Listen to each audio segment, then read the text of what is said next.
ഇന്ന് ഋതുവിൻ്റെ second birthday ആണ് കേട്ടോ. അപ്പോൾ നമ്മൾ റൂമിൽ അവന് ഇഷ്ടമുള്ള കാര്യങ്ങളൊക്കെ ഒന്ന് സെറ്റ് ചെയ്തെടുക്കാമെന്ന് വിചാരിച്ചു. കാരണം നമ്മൾ സെലിബ്രേഷനൊക്കെ നെക്സ്റ്റ് സാറ്റർഡേ പ്ലാൻ ചെയ്തിട്ടുണ്ട്. അപ്പോൾ ഇന്ന് അവന് ഇഷ്ടമുള്ള കാര്യങ്ങളൊക്കെ അവന് കൊടുക്കുക, അങ്ങനെയായിരുന്നു കേട്ടോ ഞങ്ങൾ വിചാരിച്ചിട്ടുണ്ടായിരുന്നത്. രാവിലെ തന്നെ അവന് സെറിലാക്ക് ഭയങ്കര ഇഷ്ടമാണ്. സാധാരണ റാഗി അല്ലെങ്കിൽ രാവിലെ എന്താണ് ബ്രേക്ക്ഫാസ്റ്റ് അതാണ് കൊടുക്കാറുള്ളത്. അപ്പോൾ ഇന്ന് അവന് സെറിലാക്ക് കൊടുത്തു, ഡേറ്റ്സിൻ്റെ. പിന്നെ ഫിഷ് ഫ്രൈ ഒക്കെ ഭയങ്കര ഇഷ്ടമാണ്. അപ്പോൾ ഉച്ചയ്ക്ക് അവന് ഇഷ്ടമുള്ള മീനൊക്കെ വാങ്ങി ഫ്രൈ ചെയ്ത് കൊടുത്തു. പപ്പടം ഭയങ്കര ഇഷ്ടമാണ്, തൈരൊക്കെ ഭയങ്കര ഇഷ്ടമാണ് കേട്ടോ. അപ്പോൾ അതൊക്കെ ആയിട്ടാണ് അവൻ ഫുഡ് കഴിച്ചിട്ടുണ്ടായിരുന്നത്.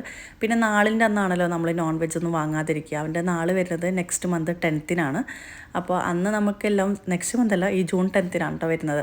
അപ്പോൾ അന്ന് അമ്പലത്തിലൊക്കെ ഒന്ന് പോകാമെന്ന് വിചാരിച്ചു. പിന്നെ ഉച്ച കഴിഞ്ഞപ്പോൾ ഞങ്ങൾ വിചാരിച്ചു അവന് ഐസ്ക്രീമൊക്കെ ഭയങ്കര ഇഷ്ടമാണ്. ഫുള്ളൊന്നും കഴിക്കില്ല, ചെറുതായിട്ടൊന്ന് ടേസ്റ്റ് നോക്കാനൊക്കെ ഭയങ്കര ഇഷ്ടമാണ്.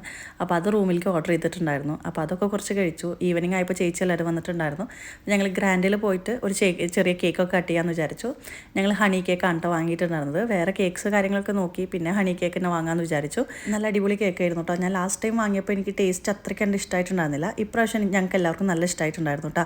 അപ്പോൾ ഋതു ഒറ്റയ്ക്കാണ് ഇന്ന് കേക്കൊക്കെ കട്ട് ചെയ്തിട്ടുണ്ടായിരുന്നത്. ഓൾ ടുഗദർ നല്ലൊരു അടിപൊളി ദിവസമായിരുന്നു കേട്ടോ ഇന്നലെ. ഋതു ഭയങ്കര ഹാപ്പി ആയിരുന്നു, ഞങ്ങളും ഭയങ്കര ഹാപ്പിയായി. അപ്പോൾ ഇത്ര വിളുന്നത്തെ വീഡിയോ എല്ലാവർക്കും ഇഷ്ടമായെന്ന് വിചാരിക്കുന്നു. അപ്പോൾ അടുത്ത വീഡിയോയിൽ കാണുന്നത് വരെ ബൈ ബൈ.